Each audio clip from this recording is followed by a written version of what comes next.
Hi guys, thanks for tuning in. Today we're going to be going through specifications and in detail about the differences between the MR and MV Triton models. The timestamps are available, so please use them to skip through the video as you see fit.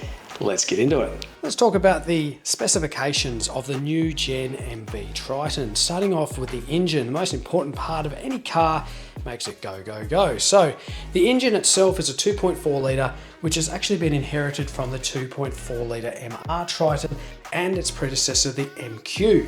So only thing that's really been updated from the MR is it's had headwork done to it. So therefore, no more valve adjustments between services. That should never have to be done now. Another thing too, it's got bigger injectors. Now the models such as the GLS and the GSR, they get a twin turbo configuration turbocharger.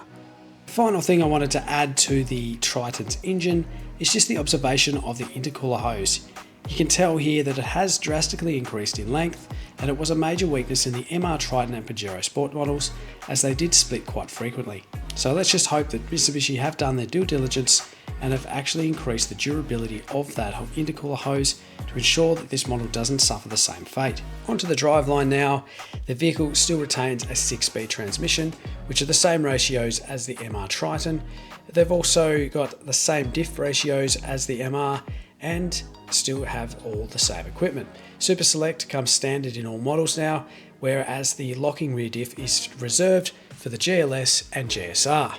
So as we've discussed with the specifications underneath the vehicle, nothing much has really changed. The engine's pretty much the same, it's just got a different configuration turbocharger and a little bit more power. As the saying goes though, if it isn't broke, don't change it. If you're wondering where I got all the specifications and all the information for this video, I'll put the links in the description at the bottom of this video. Please go and check it out.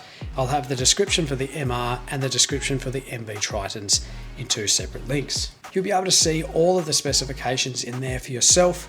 There may be a few things I've missed, but probably one of the most important ones is brakes as well. They haven't changed. 320mm discs on the front, the caliper's exactly the same, and the MR Triton's drum brakes are still on the MV. Why they didn't upgrade the discs when they had the chance, I'm not too sure. The final thing I wanted to add to all the specifications is fuel. The fuel tank is still the same 75 litre tank in the MV Triton, as well as the new addition of AdBlue. So AdBlue is a tank that gets added in there for emissions control. Just remember that that 17 litre tank also comes out of your payload when it is full. It only gets refilled at services, so it's not something you really need to ever really worry about. I think the only time it will become an issue is if you're adding a tray to the vehicle, or if you're adding a canopy on the back of it like we've done as well, you may need to relocate the tank. But other than that, it's not a major problem. When you put the two cars head to head in regards to fixed price servicing and warranty, they're pretty much the same on paper. Very, very similar in fact. So the 10-year warranty still applies to the MV. Fixed price servicing, the MR Triton turns out to be $50 more expensive over that fixed price servicing period. However, the MV is more expensive to purchase outright.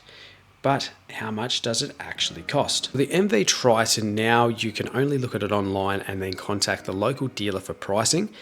We used to be able to see our Triton on there and see how much it was worth, and then we could take that price to the dealer, and 9 times out of 10, they would match it. Well, that's exactly what they did for us. So we paid $54,300 for our vehicle. As you can see here, the MV Tritons have gone up around about $13K on average. They're getting extremely close to the Hilux price point, and they're very, very close to the benchmark V6 Ford Ranger as well. You're probably wondering why I'm pulling the Ford Ranger into this. Well, in 2023 it was the best-selling car, and it's the best-selling dual cab in Australia today. According to Mitsubishi, the chassis is now 40% stronger, it is wider, and it is also longer. The rear shock absorbers are mounted lower on the rear of the diff on the MV in comparison to the MR, as you can see here in the footage. And the rear leafs actually look like they're more of a parabolic type setup as opposed to a conventional leaf.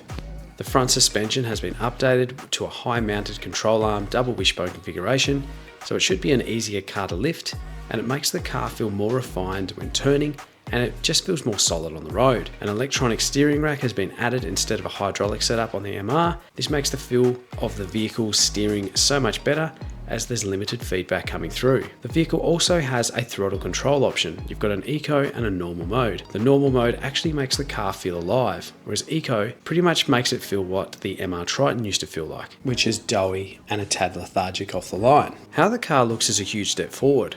It looks beefy and draws your eyes into the intricate details along the body lines. Its wide body and bold front end really makes it stand out in the crowd. The tub now follows the cabin of the car downwards instead of the curb section such as all the previous generation models. The placement of the rear axle has moved rearwards due to the new chassis. Again, this is a massive improvement over the MR. The interior is a carbon copy of the Outlander. The buttons have been moved around and a few more details have been added to the trims, but it's very underwhelming, especially when other brands are moving to full LCD screens, an iPad-inspired center entertainment system. You can even expect other models to have mobile apps that allow you to start your car remotely and turn on the heated seats for your comfort on those cold mornings. Other models also give you customization to your cluster.